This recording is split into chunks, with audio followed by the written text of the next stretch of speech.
यही कहा था ना, बहुत पकड़ के चले गए थे। अब क्या हुआ? कैसे दुस्साहस किया मेरी शिरडी में पैर रखने को? मुझे चोर कहा था आपने, कुलकर्णी सरकार को।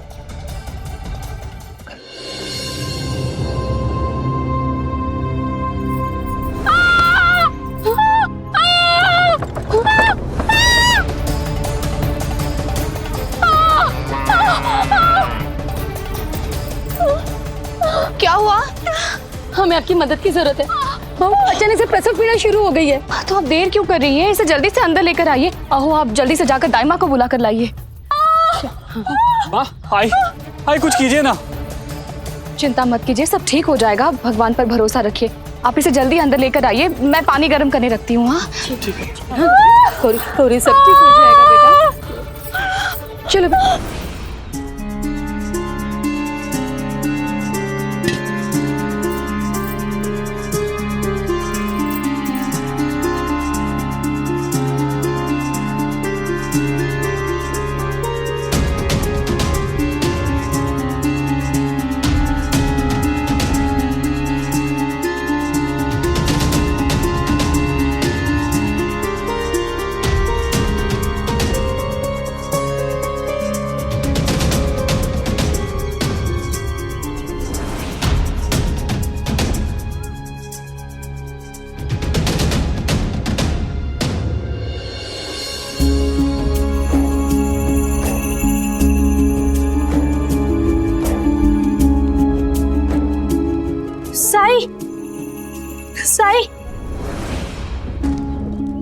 साई, हम घर जा रहे थे, पास वाले कुएं में एक चिड़िया का बच्चा गिर गया। हमें उसे बचाना है, हमें आपकी मदद चाहिए साई।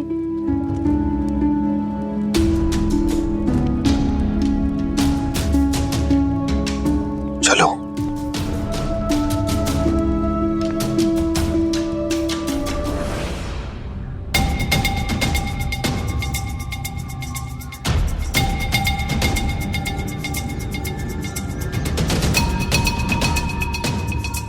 कमरे से गौरी की आवाज बंद हो गई, पर पता नहीं दाई इतनी देर से क्या कर रही है।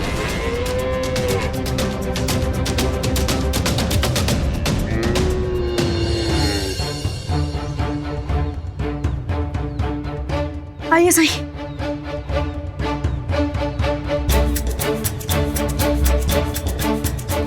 ये देखिए साई। साई, इसे बचा लीजिए।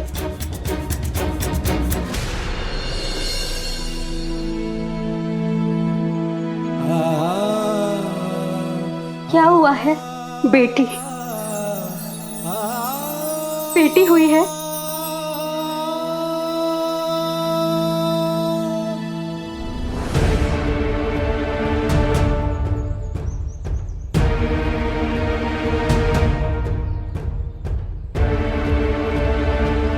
मगर ये चुप है, रो नहीं रही है भाईजान।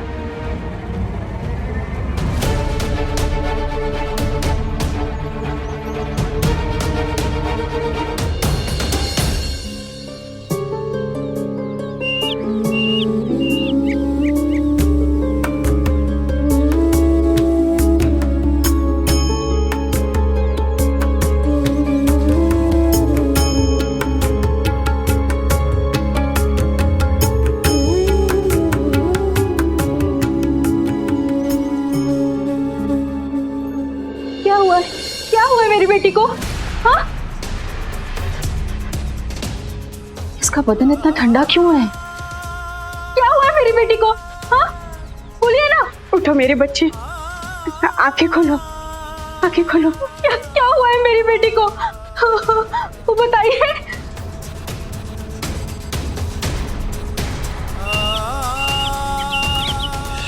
शांत हो जाओ, खुद को दोषी मत समझो। तुम्हारा बच्चा तुम्हारी गलती से कुएं में नहीं गिरा है। हौसला रखो, मैं तुम्हारी ही मदद के लिए आया हूं।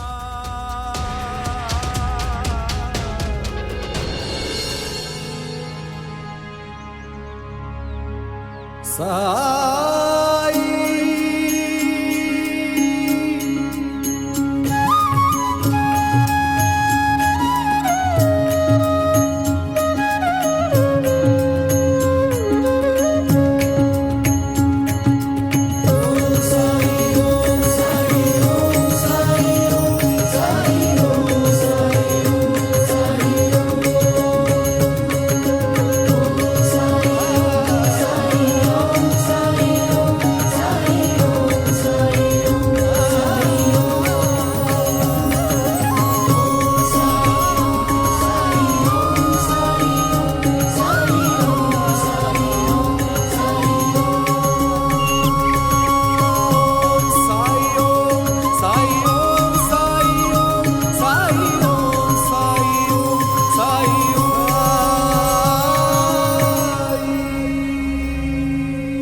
ये जीवित है ना?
आंखें खोलो चिड़िया रानी,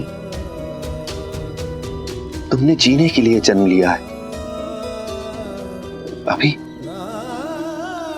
अभी बहुत उड़ानें भरनी है तुम्हें। उठो।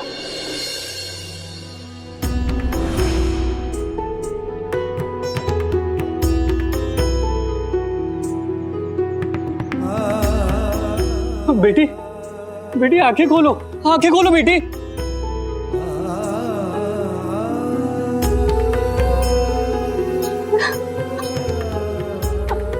बेटी उठो। हाँ उठो, तुम्हें जीना होगा। उठो, तुम्हें जीना ही होगा। हाँ उठो। हाँ हाँ उठ जा। हाँ उठो उठो।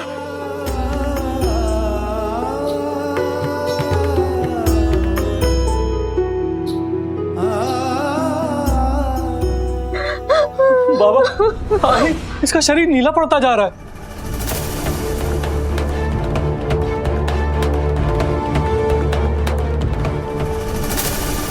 साई, क्या हो गया इसे? ये ठीक तो हो जाएगी ना? इसके शरीर को ताप की जरूरत है।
भाई इसके बदन में गर्मी लौट रही आई।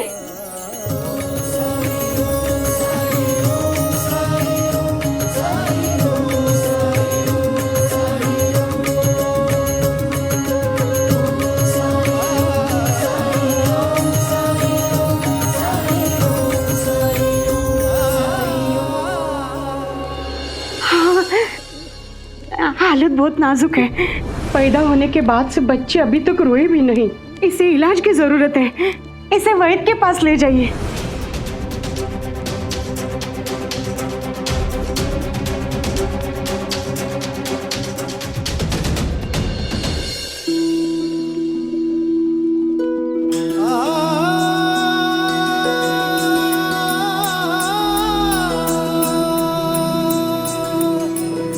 देखो कितना प्यार कर रही है अपने बच्चे को। हाँ हाँ।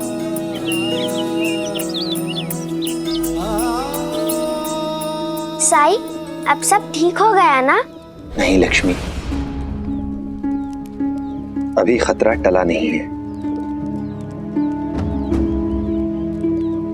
हमें इनके लिए प्रार्थना करनी चाहिए।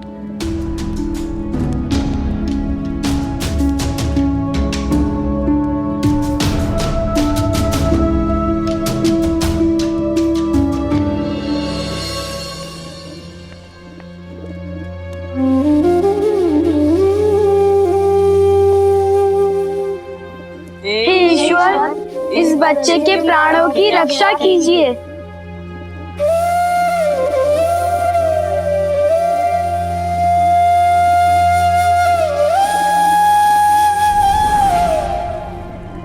इसे कुलकर्णी के पास ले चलते हैं हम।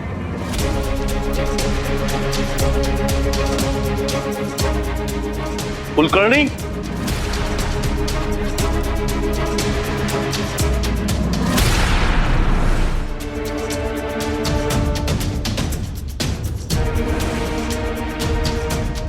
मैंने मना किया था ना, ये नाम अपनी जबान पे कभी मत लाना।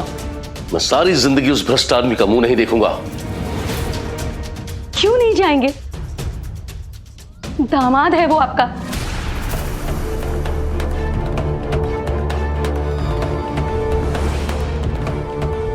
आपकी बेटी रुक्मिणी का पति है वो।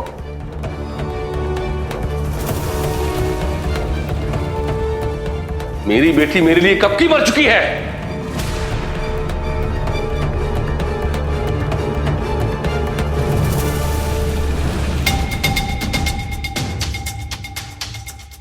ये परिवार रुक्मिणी वैनी का है।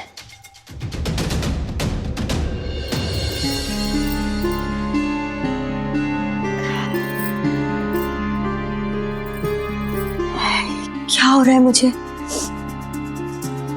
इतनी बेचैनी सी क्यों हो रही है? राम कृष्ण हरि, राम कृष्ण हरि, राम कृष्ण हरि।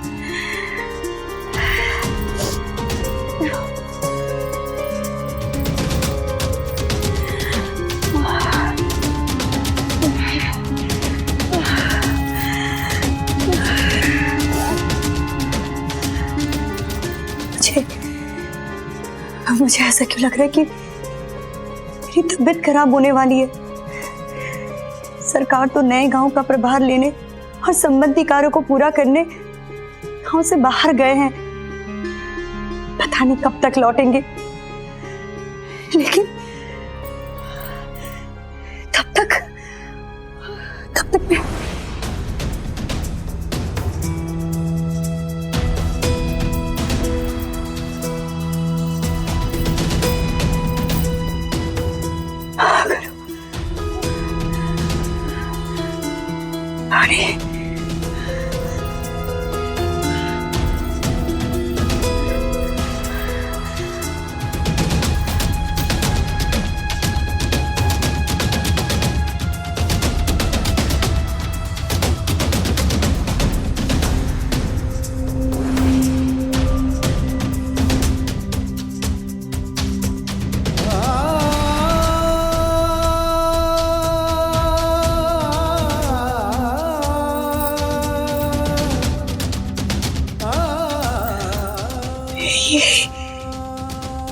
ये कंगन,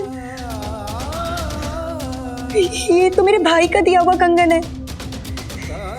इसे तो मैंने संभाल के रखा था, लेकिन ये यहाँ कैसे?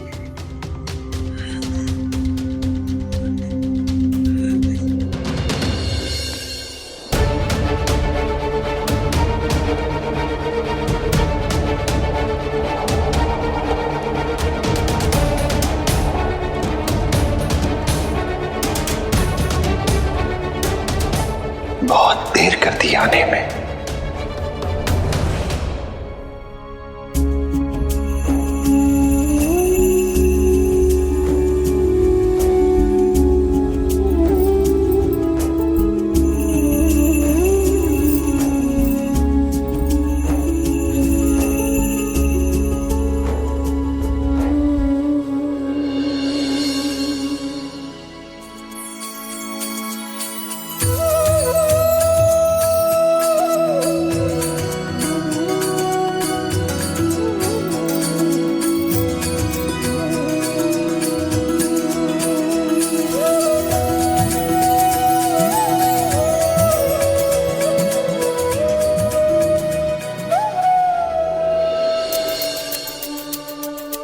सलाम हुजूर। क्या हुआ हुजूर, आपने मुझे फौरन आने के लिए क्यों कहा? तुम्हें फौरन आने के लिए इसलिए कहा ताकि तुम अपनी आंखों से खुद देख सको। मैंने तुम पर भरोसा किया और तुमने बदले में क्या किया? मुझे यह सड़ा हुआ अनाज दिया है।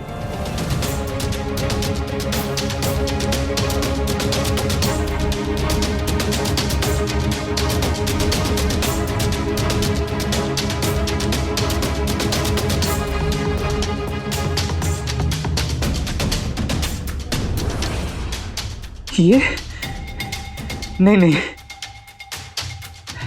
ऐसे कैसे हो सकता है हुजूर?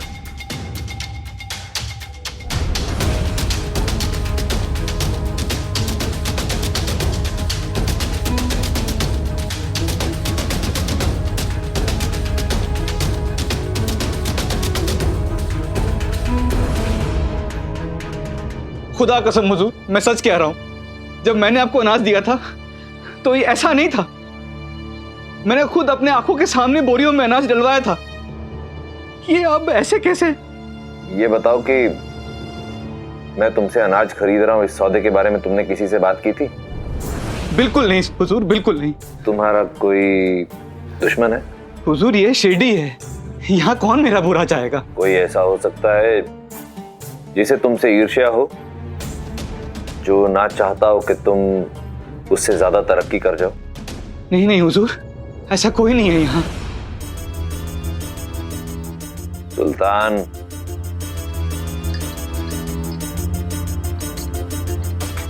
तुम बहुत सीधे हो, बहुत भोले हो तुम, और सबको अपने जैसा समझते हो। सब ऐसे नहीं होते हैं सुल्तान। सब लोग तुम्हारी और मेरी तरह मेहनती और ईमानदार नहीं होते। कुछ लोग टेढ़े भी होते हैं। वरना तुम ही बताओ, अनाज जब तुम्हारे यहां से निकला तो ठीक था, मेरे यहां आने पर सड़ कैसे गया? जरूर किसी ने इस अनाज के साथ कुछ किया है। कोई तो ऐसा है जो नहीं चाहता कि मैं तुमसे अनाज खरीदूं। तुम बस अपने आंख, नाक, कान खुले रखो, तुम्हें कोई सूत्र, कोई संकेत जरूर मिलेगा। ठीक है? अच्छा सुल्तान, मैंने जो तुम्हारे साथ सौदा किया था वो मुझे तोड़ना पड़ेगा, क्योंकि ये सड़ा हुआ अनाज अगर मैं अपनी मिल के कर्मचारियों को खिलाऊंगा तो उनकी सेहत के साथ खिलवाड़ करने जैसा होगा। खुदा के लिए ये सौदा ना तोड़े। मैं कसम खाता हूँ कि मैं हर वक्त चौकन्ना रहूंगा। हुजूर, हुजूर। रुको, सुना नहीं साहब ने क्या कहा? नहीं चाहिए तो नहीं चाहिए। अगर तुम्हारा नुकसान हुआ है सुल्तान, तो पहले पता लगाओ उस आदमी का जिसने तुम्हारे अनाज को सड़ाया। क्यों यहां आकर मेरे साहब का समय बर्बाद कर रहे हो? चलो जाओ।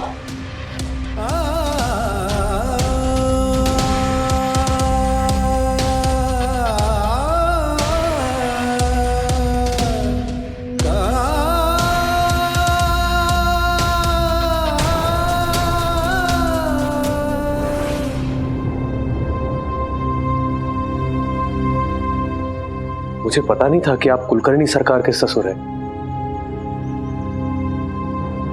मैं अभी उन्हें आपके आने की खबर दे आता हूं। नहीं, कृपया करके आप ऐसा मत कीजिए। मैं उस परिवार से कोई संबंध रखना नहीं चाहता। आप इतने जिद्दी, इतने कठोर कैसे हो सकते हैं? बाबा, अगर आप नहीं जाना चाहते तो ठीक है, मैं चला जाऊंगा। गणेश,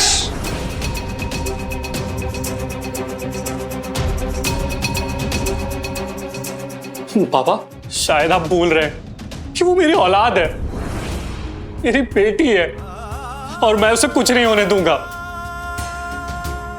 बाबा, भगवान के लिए स्थिति को समझने की कोशिश कीजिए बाबा।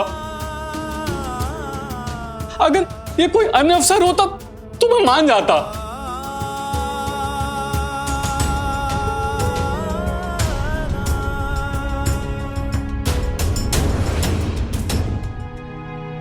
एक काम कर सकते हैं, हम साईं के पास जा सकते हैं। साईं भी सबका उपचार करता है। साईं? हाँ, मैंने नाम सुना है। तो क्या वो मेरी पोती को ठीक कर सकते हैं? अगर साईं नहीं तो कोई नहीं।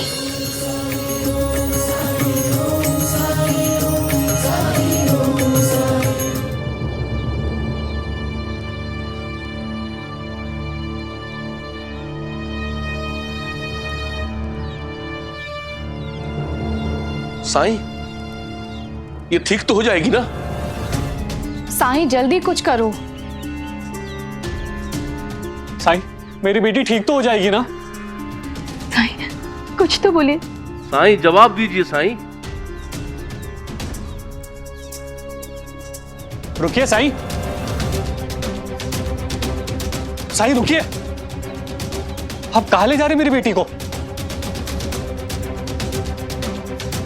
साईं, मेरी बच्ची को लेकर कहां जा रहे हैं आप?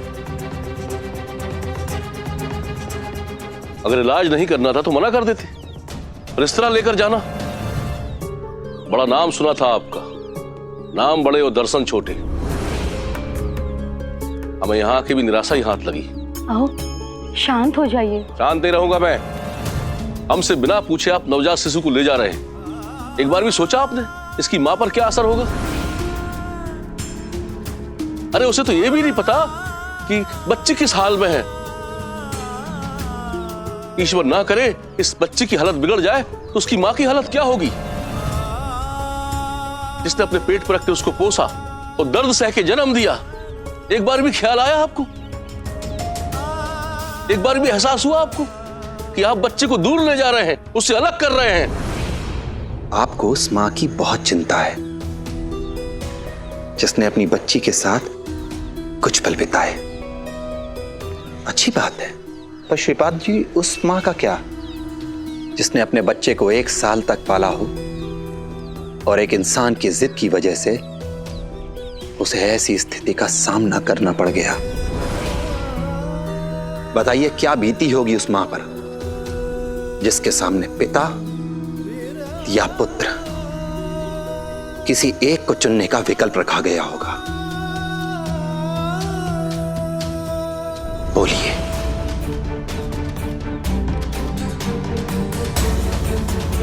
कुछ याद आया श्रीपाद जी? ये सब आप कैसे जानते हैं? ये सब मैंने उस बेटी की आंखों में देखा है। वो दिन, वो घटना,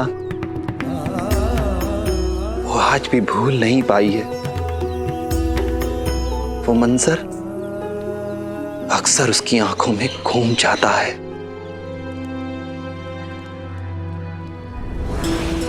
बेटा, मैंने तुम्हें जो सिखाया है उसे हमेशा याद रखना। जी। रुपए पैसों के मामलों में हमेशा सतर्क और सावधानी रखनी चाहिए और प्रतिदिन बही खातों की जांच करनी चाहिए और नवीनता बनाए रखना चाहिए और हिसाब किताब करते समय 2 बार गणना करनी चाहिए। जी गुरुजी। कितनी बार कहा है मुझे गुरुजी मत कहा करो, बाबा कहा करो। बेटा, अब मैं तुम्हारा ससुर हूं। वो तो है, लेकिन सत्य तो ये है गुरुजी कि प्रबंधन, खाता बही, प्रशासन सब कुछ तो आपसे सीखा है मैंने। इसलिए आप मेरे लिए सदैव गुरुजी ही रहेंगे।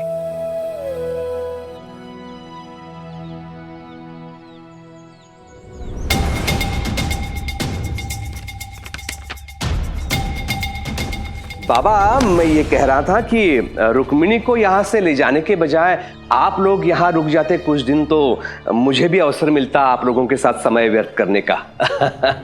जीजा जी साफ साफ क्यों नहीं कहते कि आपको ताई के हाथ के खाने की आदत पड़ गई है और उनके बिना आप रह भी नहीं सकते। ये सही कहा तुमने।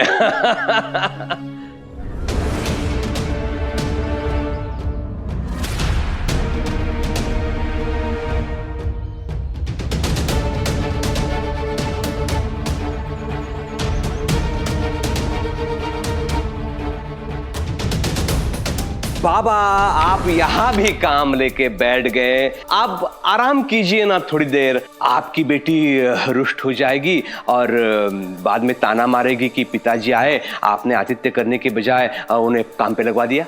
बेटा, खाता बही के प्रविष्ट में शायद कुछ गलती हो गई है। अंग्रेज सरकार 3% की दर से कर वसूलती है, पर तुमने तो 5% की दर से कर वसूला है। ऐसा हुआ है? हाँ, संभवतः चूक हुई होगी। ये सब छोड़िए ना, मैं बाद में संशोधित करता हूं। चलिए कुछ बातें करते हैं। बाद में क्यों? मैंने तुम्हें सिखाया है ना, खाता बही की गणना 2 बार करनी चाहिए। गलती इंसान से ही होती है, लेकिन समय पर सुधार ली जाए वही समझदारी है। मैं अभी जांच करके सब ठीक कर देता हूं।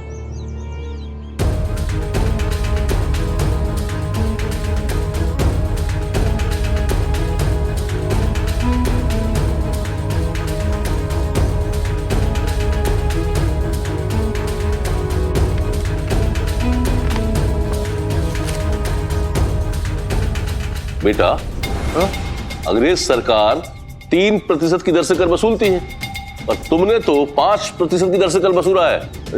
अभी तो मैंने कहा ना बाबा, संभवतः कुछ चूक हुई होगी।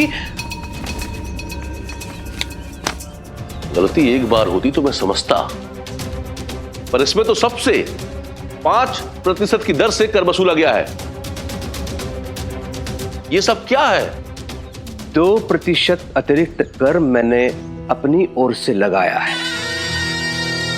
अपनी ओर से? बाबा, गांव का प्रबंधन करना परिश्रम से भरा, थका देने वाला निरस कार्य होता है। अगर परिश्रम का फल ना मिले तो परिश्रम करने से क्या लाभ? कुलकर्णी, मुझे अपने शिष्य से ये उम्मीद नहीं थी। बाबा, आप इन पे तो गुस्सा क्यों कर रहे हैं? ऐसा क्या किया इन्होंने?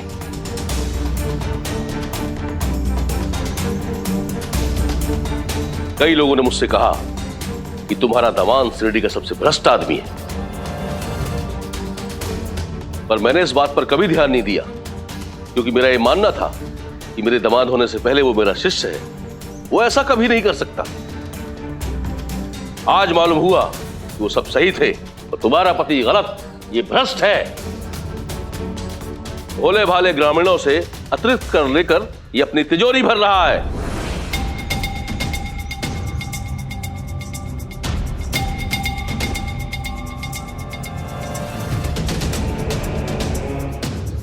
लड़की के पिता हैं आप, झुककर रहना सीखिए।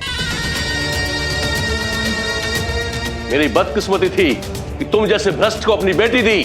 अभी भी बिगड़ा कुछ नहीं, इतना ही पछतावा हो रहा है तो अपनी सुपुत्री को ले जाइए अपने घर सदैव के लिए।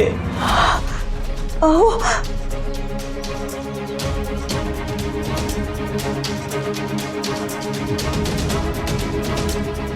चलो बेटी, जो व्यक्ति अपने स्वार्थ के लिए शिरडी की जनता को धोखा दे सकता है, वो कल को तुम्हें भी धोखा दे सकता है। वापस चलो मेरे साथ। रुक्मिणी, तुम्हें यहां से जाना है या नहीं, ये तुम्हारा निर्णय है।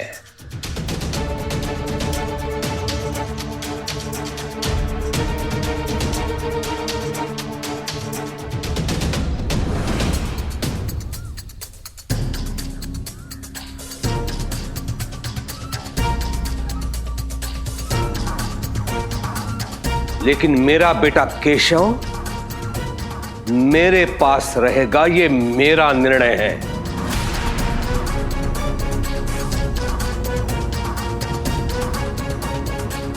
तुम चिंता मत करो बेटी, तुम्हारा बेटा तुम्हारे बगैर रह नहीं पाएगा। ये खुद उसे लेकर आएगा। तो अगर नहीं लाया तो मैं कानूनी तौर पर तुम्हें दिलवा दूंगा। चलो मेरे साथ।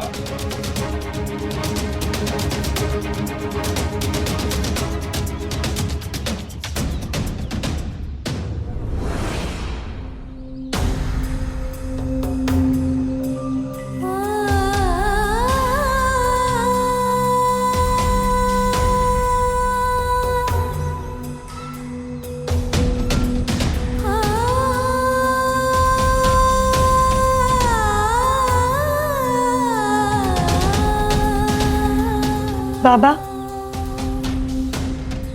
मैं अपने बच्चे को छोड़कर नहीं जा सकती।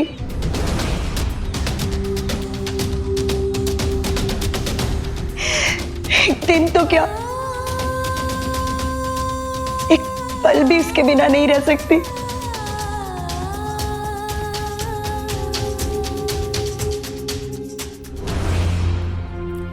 मुझे माफ कर दीजिए बाबा, आपके साथ नहीं चल पाऊंगी।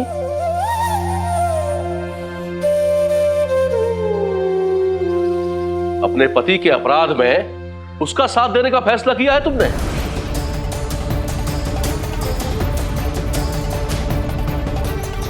ठीक है, अगर तुमने निर्णय ले लिया है तो इसके साथ ही रहो। लेकिन मेरी एक बात ध्यान रखना रुक्मणी, तुमने गलत आदमी का साथ दिया है, इसलिए आज से तुम मेरी बेटी नहीं। मैं समझ लूंगा मेरी बेटी थी ही नहीं। बाबा, एक शब्द नहीं सुनना मुझे। चलो यहां से। जाओ जाओ, रोकूंगा नहीं आपको। लेकिन जाने से पहले एक बात कान खोल के सुन लीजिए। दोबारा इस घर की डेहरी को लांघने का प्रयास किया तो मैं भूल जाऊंगा कि आप कभी मेरे संबंधित थे।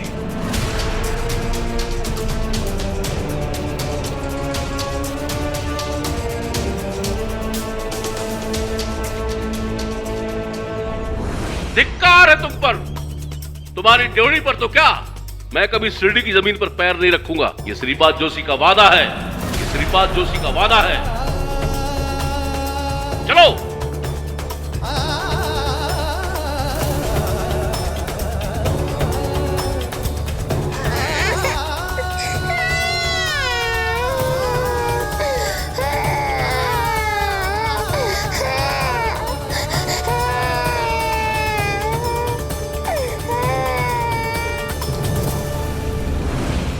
केवल आपके गुस्से के कारण केशव अपने नाना नानी से कभी नहीं मिला।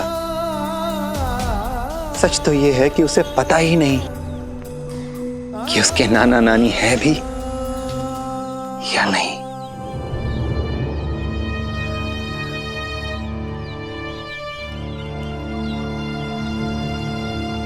और सिर्फ इतना ही नहीं, एक और मां को उसकी बेटी से जुदा कर दिया था आपने, अलग कर दिया था आपने।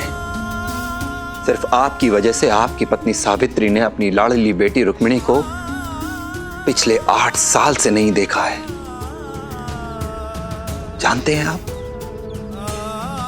बहुत प्यार से पाल पोस के बड़ा किया है उन्होंने रुक्मिणी को।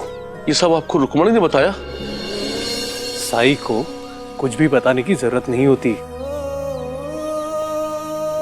साईं, मुझे माफ कर दीजिए, मुझसे बहुत बड़ी गलती हो गई। मैं अपने आदर्शों में इतना कठोर, इतना जिद्दी और विवेकहीन हो गया कि अपने बेटी की दृष्टिकोण को समझ ही नहीं पाया। मैं वो 8 साल वापस तो नहीं ला सकता साईं, लेकिन आपसे वादा करता हूं कि जिस तरह रुक्मिणी को पाल के बड़ा किया था, उसी तरह इस बच्चे को पाल पोस कर बड़ा करूंगा। बस आप इसे ठीक कर दीजिए साईं, इसे ठीक कर दीजिए। माफ कीजिएगा श्रीपाद जी, पर मैं इस बच्ची की चेतना लौटाने में असमर्थ हूं।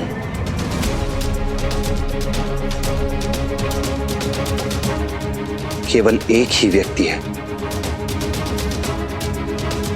जो इस बच्ची की चेतना वापस लाने में सक्षम है।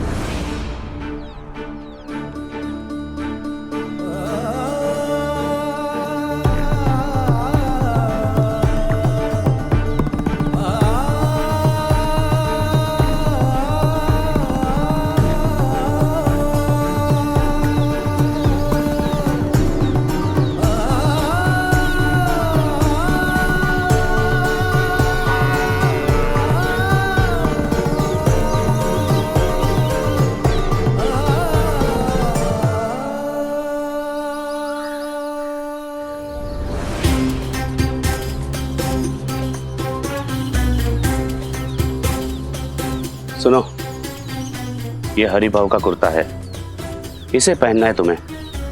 मैं हरिभाव के खेत की तरफ जा रहा हूं, तुम्हें पता है ना किसके घर जाना है।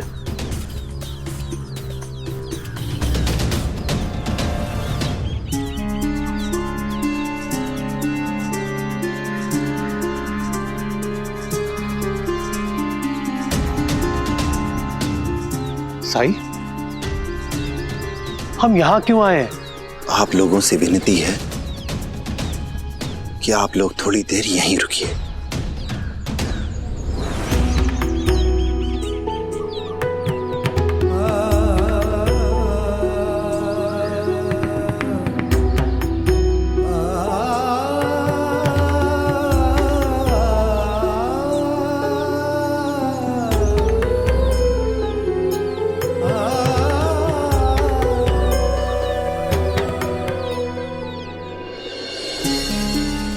मैंने तुम पर भरोसा किया और तुमने बदले में क्या किया? मुझे ये सड़ा हुआ अनाज दिया है। मैंने जो तुम्हारे साथ सौदा किया था वो मुझे तोड़ना पड़ेगा, क्योंकि ये सड़ा हुआ अनाज अगर मैं अपनी मिल के कर्मचारियों को खिलाऊंगा तो उनकी सेहत के साथ खिलवाड़ करने जैसा होगा।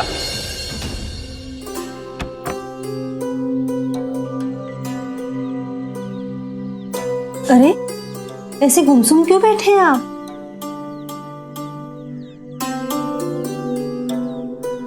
देखिए, आप उम्मीद मत हारिए। असलम की शादी को अभी काफी वक्त है, तब तक कुछ न कुछ इंतजाम तो हो ही जाएगा ना। और आप ये क्यों भूल रहे हैं कि प्रतियोगिता अभी खत्म नहीं हुई है? लेकिन प्रतियोगिता का क्या फायदा? इनाम की रकम तो गांव के खजाने में जाएगी ना। और बात पैसों की नहीं है, मेरी बदनामी की है। ना जाने कौन मेरा नाम खराब करने की कोशिश में लगा हुआ है। इससे पहले कभी मेरे अनाज में कोई शिकायत नहीं आई, और आज जब पहली बार इतना बड़ा सौदा हाथ लगा तो मेरा अनाज सड़ गया। ये कैसे मुमकिन है?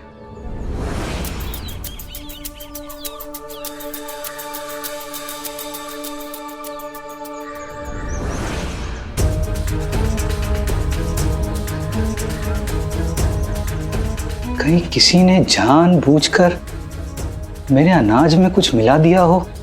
आपको याद है, साई ने हमें सावधान रहने की हिदायत दी थी।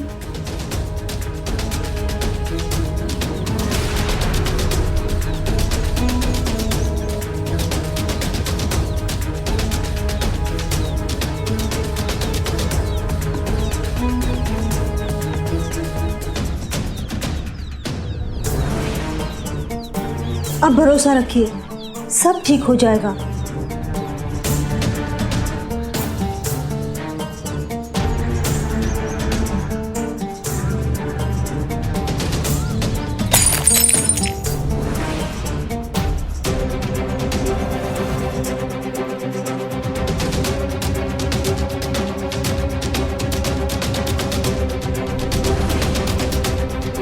हरिभाव?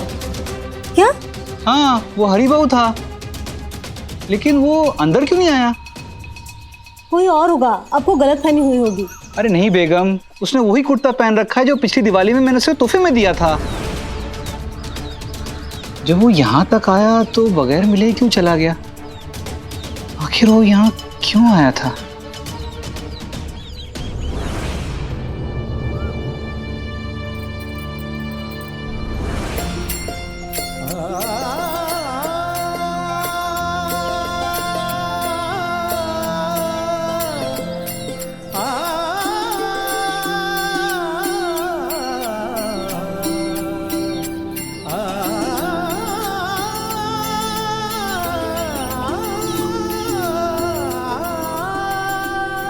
प्रणाम साईं। ये बच्चा किसका है?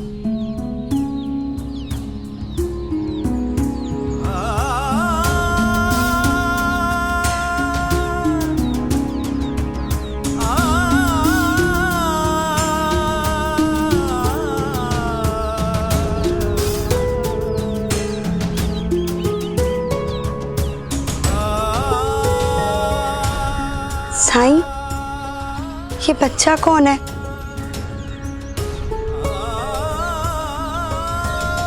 और इसका शरीर इतना ठंडा क्यों पड़ा है?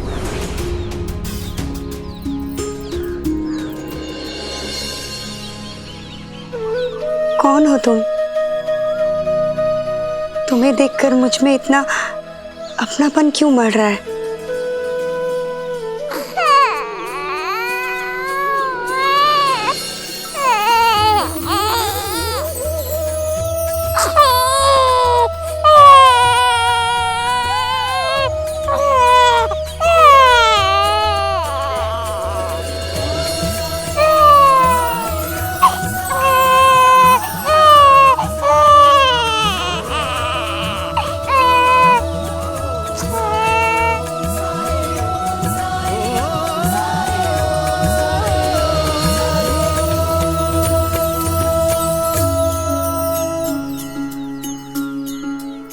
किसका बच्चा है ये साईं?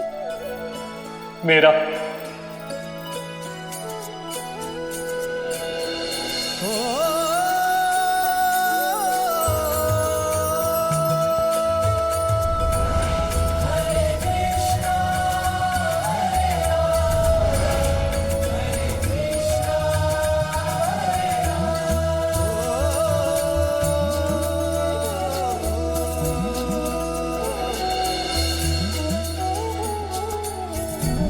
बहुत जल्द इन्हें शुभ समाचार मिलने वाला है।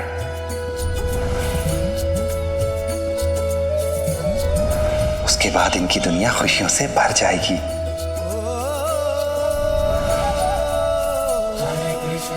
ब्रह्म कमल,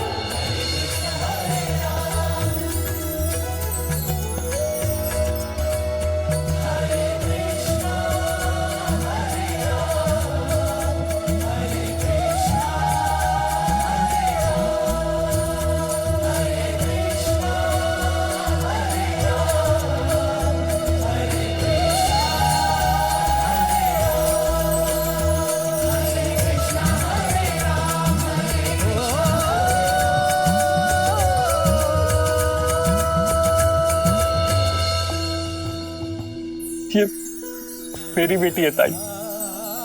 गणेश,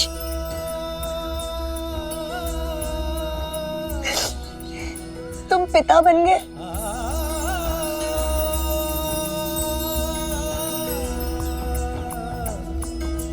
आप भी तो बुआ बन गई ताई।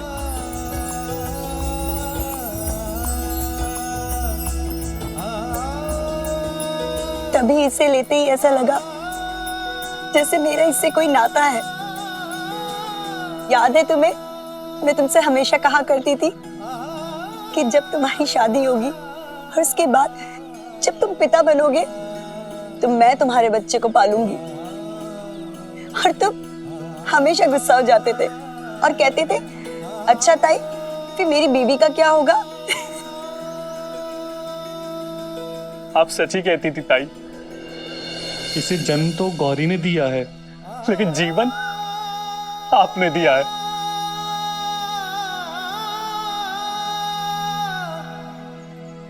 हाय बाबा, कैसे? कहाँ है वो?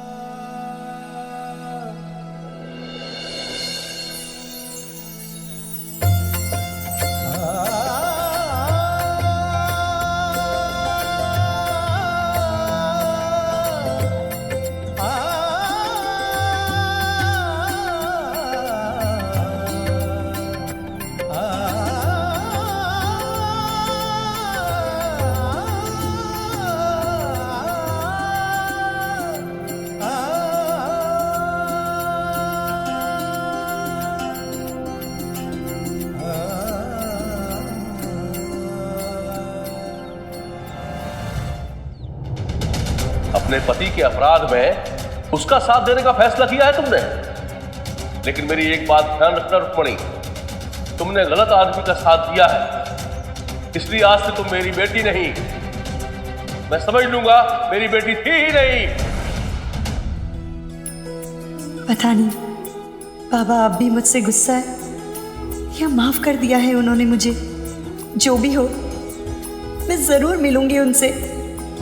आखिर वो मेरे पिता हैं।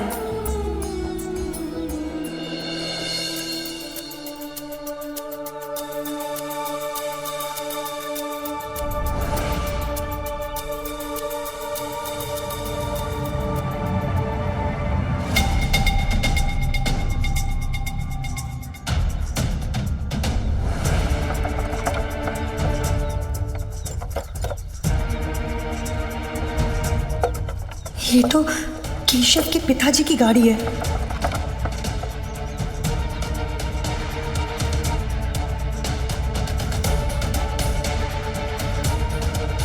क्या हुआ, गाड़ी क्यों रोक दी?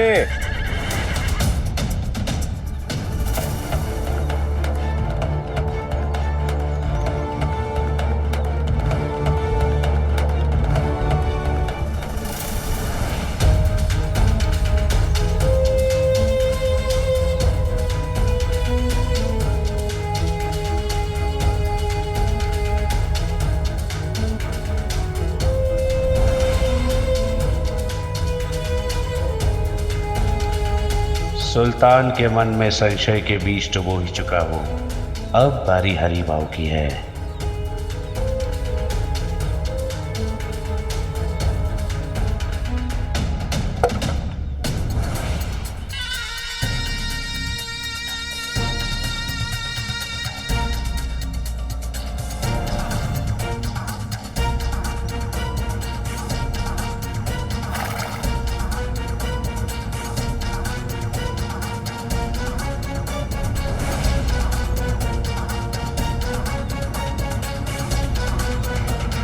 धिक्कार है तुम पर, तुम्हारी ड्योढ़ी पर तो क्या, मैं कभी शिरडी की जमीन पे पैर नहीं रखूंगा। रुक्मिणी!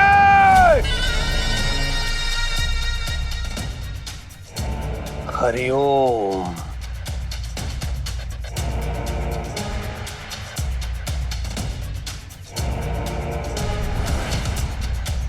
क्या कहा था आपने?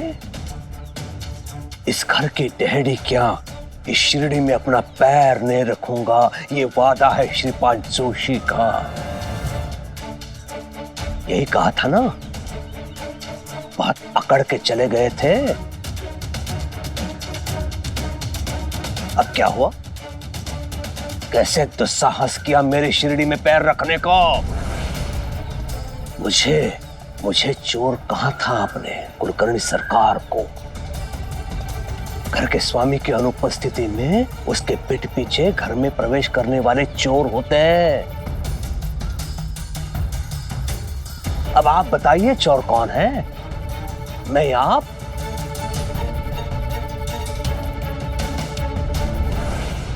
आई।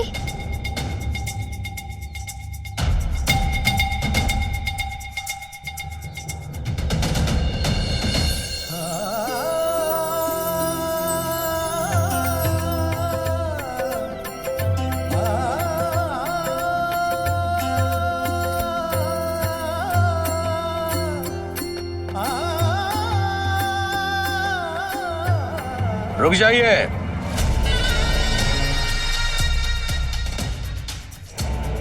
खबरदार जो किसी ने मेरे बेटे से मिलने की कोशिश की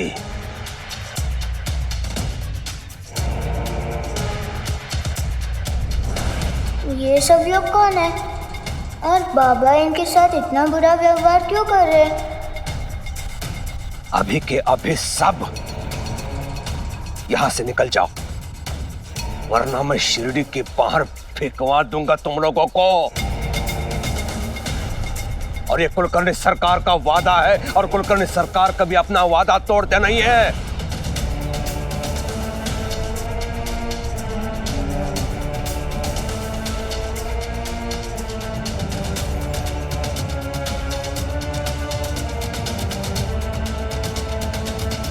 चलो निकलो यहां से।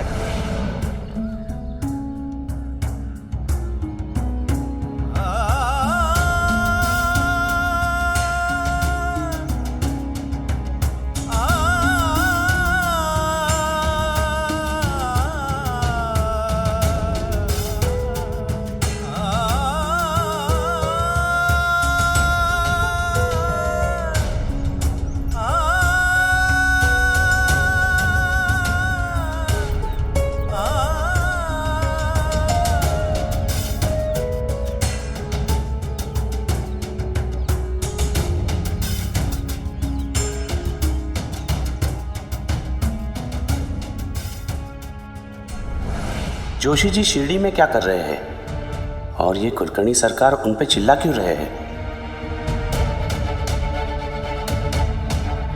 आई बाबा, चलिए चलते हैं यहां से।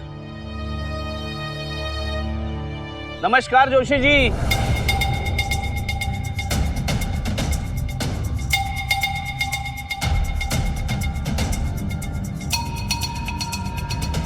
आप लोग शिरडी में है, हमें पता ही नहीं। साहब को पता चलेगा तो मुझ पे बहुत नाराज होंगे कि मैंने आपकी कोई खातिरदारी नहीं की। आप लोग सब मेरे साथ चलिए, साहब को आपका स्वागत सत्कार करने में बहुत खुशी होगी। बहुत बहुत धन्यवाद नंदलाल, हम अवश्य चलते, अभी जल्दी में है। आज ही हम दादा बने। इस बच्ची को इसकी माँ के पास ले जाना है, और माँ और बच्ची के पास रहना हमारा बहुत जरूरी है। मैं वादा करता हूं कि मैं शीघ्र ही रत्नाकर जी से मिलूंगा। जी, जैसा आपका आदेश। और हुजूर, गवर्नर साहब को हमारा सलाम कहिएगा। जरूर।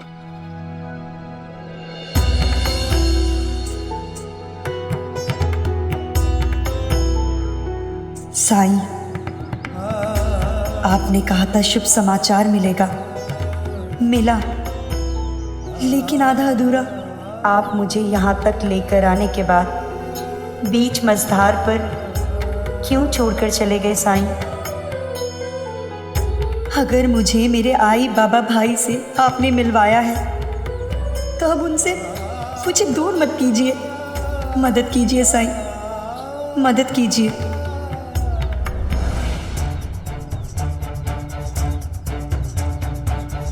रुकिए हुजूर।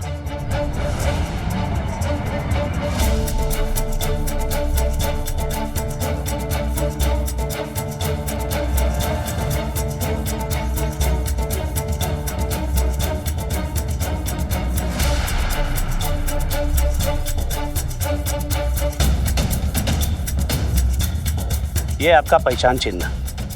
शुक्रिया। शुक्रिया।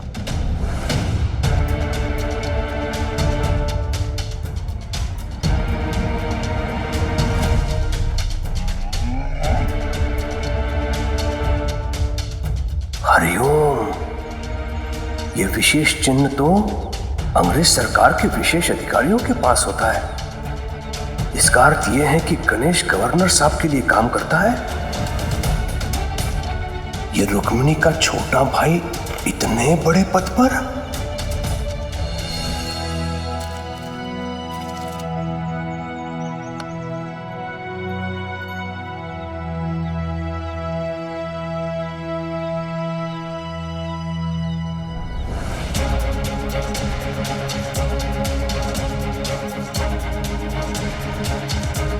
असलम के अब्बू।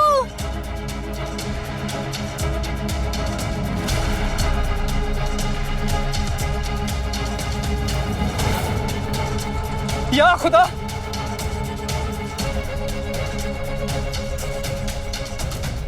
ये सारे बीज कैसे सड़ गए?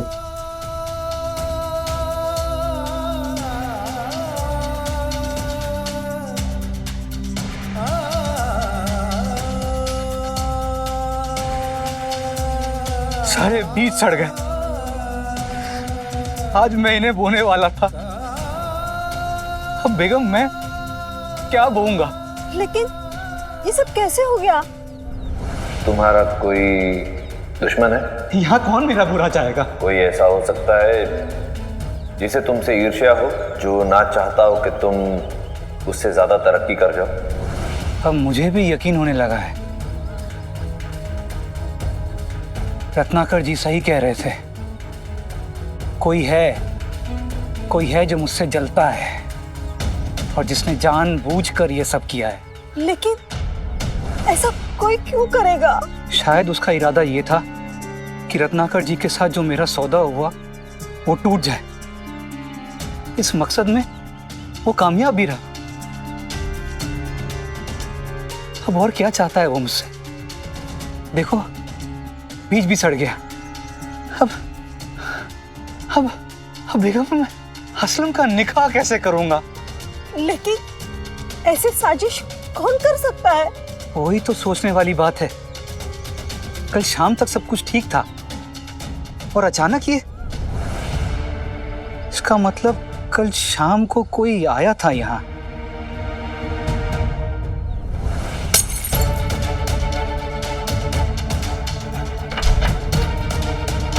हरी भाव, कोई और होगा, आपको गलतफहमी हुई होगी। अरे नहीं बेगम, उसने वही कुर्ता पहन रखा है जो पिछली दिवाली में मैंने उसे तोहफे में दिया था। नहीं, हरिभाव क्यों करेगा ऐसा मेरे साथ? वो मेरा सबसे अच्छा दोस्त है, मेरे परिवार की तरह है वो। हो सकता है किसी काम के लिए आया होगा वो। असलम के अब्बू, ये देखिए, बैलों के खुरों में हल्दी कुमकुम लगे हैं।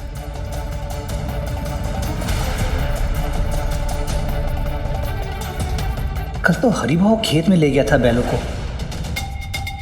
और बीते शाम वही बांध कर गया था खूंटे से। कुछ भी हो, मैं यकीन नहीं कर सकता कि मुझे नुकसान पहुंचाने के लिए हरिभाव कुछ ऐसा वैसा काम करेगा। उसे तो ये भी नहीं मालूम कि रत्नाकर जी के साथ अनाज बेचने का सौदा हुआ था मेरा। सुनिए, ये जो हमारे साथ हो रहा है ना, उससे मुझे बहुत फिक्र हो रही है। मेरे ख्याल से हमें साई के पास जाना चाहिए।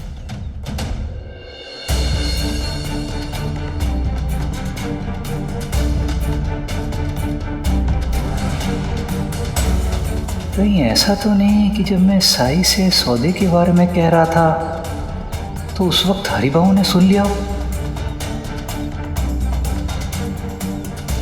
लेकिन मेरे साथ ऐसा नहीं करेगा हरिभाव। मगर कल शाम मैंने उसी को जाते हुए देखा था और वो वही कुर्ता पहने हुआ था जो मैंने दिवाली पर उसे दिया था।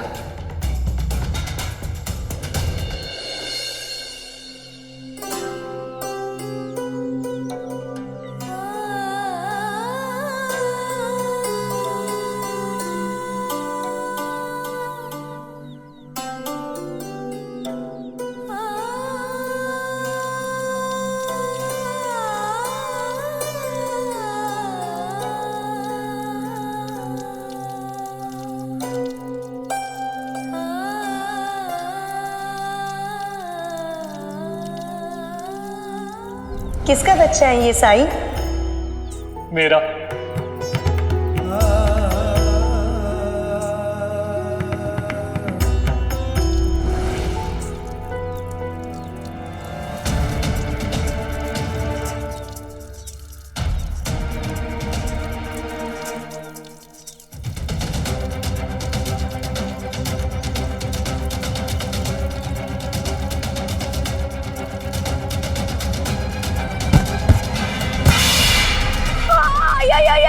मर गई।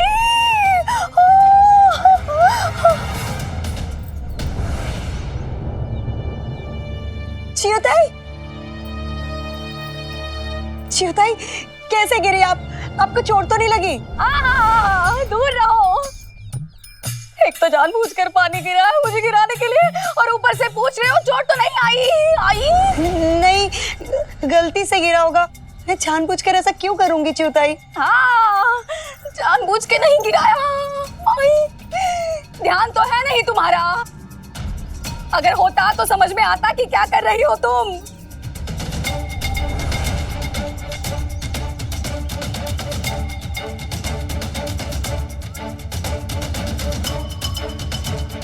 देखो, एक ही पौधे को सारा पानी डाल दिया, बाकी पौधे क्या करेंगे? सूख कर मर जाएंगे बेचारे। और ये ऐसे पानी बर्बाद करोगी ना तुम, तो हम लोग क्या पिएंगे? शुक्र करो वहीनी, दादा नहीं है वाड़े में। अगर दादा ने तुम्हारी ये सारी हरकतें देख ली ना, तो तुम्हें वहीं भेज देंगे, उन्हीं लोगों के पास, उन्हीं के पास जिनके ख्यालों में डूबी हुई हो तुम आजकल।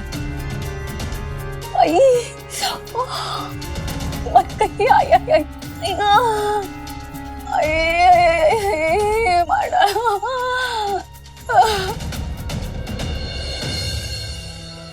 साईं, मैं इतने सालों के बाद अपने परिवार को देख तो पाई, लेकिन क्या मैं उनसे मिल पाऊंगी?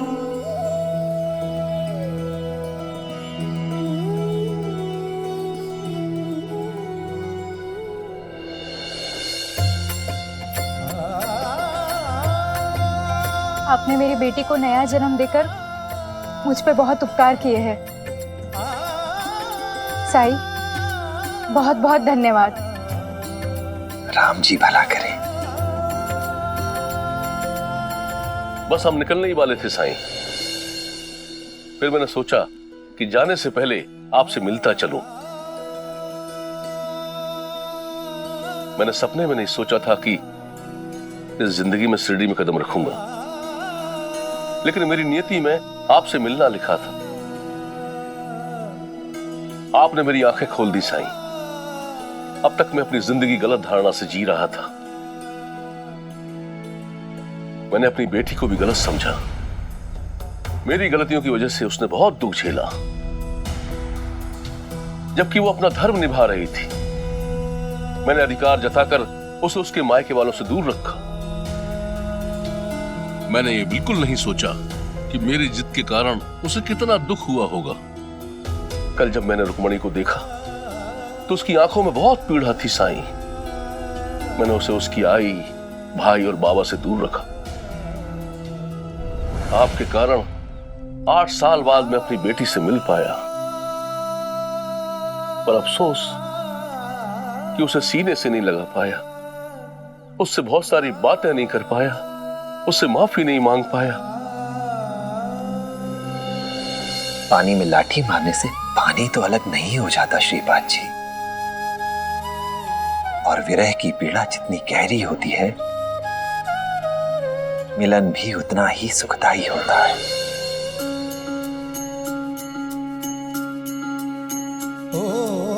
सुख दुख आने जाने हैं और साए, बाबुराए मनवा तेरा लज न जाए। मन में आशा के दीपक बुझने ना पाए, सुबह फिर से आएगी रात समझाए। साई ओम साई ओम साई ओम साई ओम साई ओम साई ओम। ऐसे और भी मजेदार वीडियो के लिए हमारे चैनल को लाइक, शेयर और सब्सक्राइब करें।